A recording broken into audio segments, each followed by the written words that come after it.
Rise survey సంస్థ owner Praveen పుల్లాట ఆయన ఈరోజు కూడా ఒక పోస్ట్ చేశాడు. ప్రవీణ్ పుల్లాట అంటే మీకు అందరికీ కూడా బాగా తెలుసు కదా, తెలుగుదేశం పార్టీకి బాగా దగ్గరైనటువంటి వ్యక్తి. నారా లోకేష్ నాయుడు గారికి, అదేవిధంగా చంద్రబాబు నాయుడు గారికి అత్యంత బాగా సన్నిహితంగా ఉండేటువంటి వ్యక్తి ప్రవీణ్ పుల్లాట. ఆయనకు రైజ్ సర్వే సంస్థ కూడా ఉంది. ఆయన రోజు పోస్ట్ చేస్తూ ఉంటాడు. మొన్న ఉత్తరాంధ్ర గురించి రాశాడు, తర్వాత తిరుపతి పార్లమెంట్ నియోజకవర్గం గురించి రాశాడు, తర్వాత 2 గోదావరి జిల్లాల గురించి కూడా ప్రస్తావించాడు. ఆయా నియోజకవర్గాల్లో, ఆయా జిల్లాల నియోజకవర్గాల్లో కూటమి ప్రభుత్వం మీద ప్రజల యొక్క అభిప్రాయ సేకరణ ఎలా ఉంది అని చెప్పేసి ఆయన లెక్కలతో పాటు చెప్పడం కూడా జరిగింది. ఏ ఎమ్మెల్యే పరిస్థితి ఎలా ఉంది, ఈ పలానా పార్లమెంట్ స్థానంలో ఉన్నటువంటి నియోజకవర్గాల కూటమి ఎమ్మెల్యేల పరిస్థితి ఏమిటి, మొత్తం కూడా డేటాతో సహా చెప్పడం జరిగింది.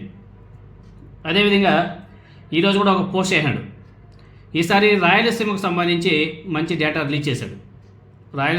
రాయలసీమలో అత్యధికంగా 33 మంది కూటమి ఎమ్మెల్యేల మీద తీవ్ర వ్యతిరేకత ఉందంట.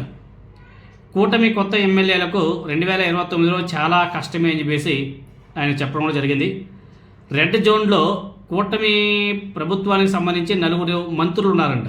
రెడ్ జోన్లో తొలిసారి ఎన్నికైన 90% కూటమి ఎమ్మెల్యేల మీద అవినీతి ఆరోపణలు కూడా గట్టిగా ఉన్నాయంట.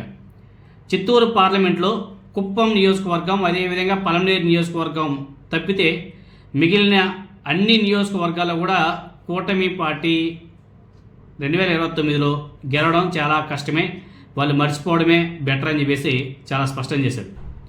అదేవిధంగా అనంతపురం అర్బన్ ఎమ్మెల్యే మీద తీవ్ర స్థాయిలో ఆరోపణలు కూడా ఉన్నాయంట. తెలుగుదేశం పార్టీ సీనియర్ల నియోజకవర్గాలు, వైఎస్ఆర్ కాంగ్రెస్ పార్టీ సిట్టింగ్ ఎమ్మెల్యేలు గట్టిగా పదిలం చేసుకోబోతున్నారని చెప్పేసి కూడా చెప్పడం జరిగింది. అదేవిధంగా రాయలసీమ కూటమిలో వైఎస్ఆర్ కాంగ్రెస్ పార్టీ నేతలే ఎక్కువగా ఉన్నారు. అదేవిధంగా రైల్వే కోడూరు నియోజకవర్గం గురించి కూడా చెప్పాడు ఆయన. Railway Koduru MLA, 1 time MLA ఎవరు, తెలుగుదేశం పార్టీదే మొత్తం పెత్తనమంతా, పేరుకేమో జనసేన పార్టీ కానీ మొత్తం నడిచేంత కూడా తెలుగుదేశం పార్టీదే అని చెప్పేసి చెప్పడం జరిగింది. కడప ప్రచార ఆర్భాటం ఎక్కువ, క్షేత్రస్థాయి ఫలితాలు భిన్నం. ఎస్సీ నియోజకవర్గాలు, రాయలసీమలో ఉన్నటువంటి ఎస్సీ నియోజకవర్గాలు అన్నీ కూడా వైఎస్ఆర్ కాంగ్రెస్ పార్టీ వైపే.